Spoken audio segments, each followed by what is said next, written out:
Nyala kom kwara du Pinye chek chung ni ku Jilabi mi gay nak Ku nyal jin guai Jelly day pwari nyal Pin mon yiti gwani nyal Meret barka tul wom Jilabi mi gay nak Nangu mi de kam jilo Kangwak dial kenyin ku Nyala kom kwara du Pinye chek chung ni ku Jilabi mi gay na Ku nyal jin guai Jelly day pwari nyal Pin mon yiti gwani nyal Meret barka tul wom Jilabi mi gay na Nangu mi de kam jilo Kangwak dial kenyin ku Bashong bum kalyagachi Costa guai lo Jinmita sini wal Usta jinduran Selli tukye good kunyal Perikaradu Magdial kimchicha Lakelo guai Wadan shiraitu Langwa gyalabi Selebide jauh du kau kunyal Los kani shodu Wagyal jinjicha Lakeno guai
Bashong bum kalyagachi Costa guai lo Jinmita sini wal Usta jinduran Selli tukye good kunyal Perikaradu Magdial kimchicha Lakelo guai Wadan shiraitu Langwa gyalabi Selebide jauh du kau kunyal Los kani shodu Wagyal kimchicha Lakeno guai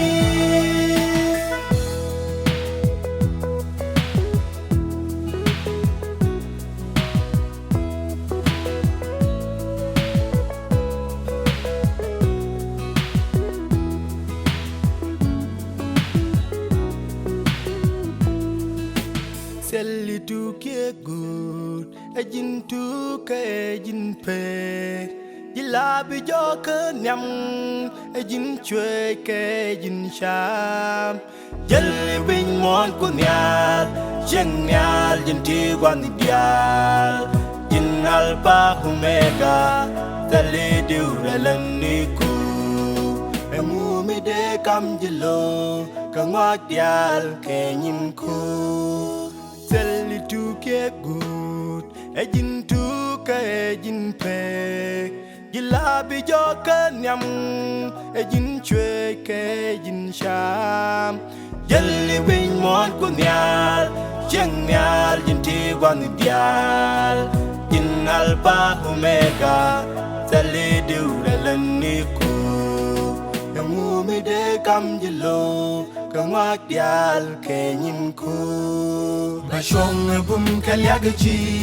kusta kwahi lo jimmite sini wal kusta jindura selli tukie good kunyal pari karadu mwak dial kimchi chat laken ogwai Wadan chi right to la ngwa kia la bi sela mi de yo du go kunyal los kani shodu ngwa kia kim chi cha la keno